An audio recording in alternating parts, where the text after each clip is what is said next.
Sudden గా shock అయ్యాను. ఈ ఆర్టిస్ట్ ని చూసి తను కళ్యాణ్ రామ్ ఏమో అనుకొని కంగారు పడ్డాను. కానీ ఆ తర్వాత డీటెయిల్ గా అబ్జర్వ్ చేసి చూస్తే ఈయన కళ్యాణ్ రామ్ కాదు. మెగాస్టార్ బర్త్డే సందర్భంగా విశ్వంబర మూవీ టీం గ్లింప్స్ నైతే వదిలింది భయ్య. ఇంతకు ముందొచ్చిన టైటిల్ అనౌన్స్మెంట్ తో పోలిస్తే ఇందులో విఎఫ్ఎక్స్ క్వాలిటీ మాత్రం చాలా ఇంక్రీజ్ అయ్యింది. నిజం మాట్లాడుకుంటే టైటిల్ అనౌన్స్మెంట్ జరిగినప్పుడు ఈ సినిమా మీద హోప్స్ అన్ని కూడా చచ్చిపోయాయి. కానీ ఈ గ్లింప్స్ చూస్తుంటే మాత్రం సినిమా పైన పాజిటివ్ ఒపీనియన్ అయితే స్టార్ట్ అయ్యింది.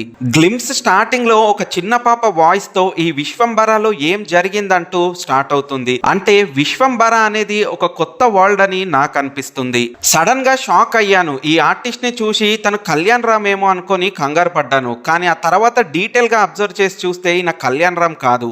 డైరెక్టర్ వశిష్ఠ ఇంతకు ముందు కళ్యాణ్ రామ్ గారితో బింబిసార మూవీని చేశాడు. ఆ రిలేషన్ తో ఈ విశ్వంబరాలో ఆయన ఏమైనా క్యామియో ఉందా అని అనుకున్నాను. కానీ అదేమీ కాదు. ఇక గ్లింప్స్ ఎండింగ్ లో మెగాస్టార్ చిరంజీవి గారు కన్నుగుడ్డుని చేత్తో పట్టుకున్న షాట్ చూసి నాకైతే ఒళ్ళు గగ్గుర్లు పురిచాయి భయ్యా. ఇక త్రూ అవుట్ సినిమా అంతా కూడా ఇదే క్వాలిటీని మెయింటైన్ చేస్తే విశ్వంబర మంచి హిట్ అవుతుందని నాకు అనిపిస్తుంది. ఇక మెగా 57 టైటిల్ అనౌన్స్మెంట్ ని రేపు మార్నింగ్ 11 o'clock చేస్తున్నట్టయితే ఇన్ఫర్మేషన్. ఆ టైటిల్ కూడా మంచి ఇంట్రెస్టింగ్ గా ఉంటే ఈసారి మెగా ఫ్యాన్స్ కి పండగనే చెప్పాలి.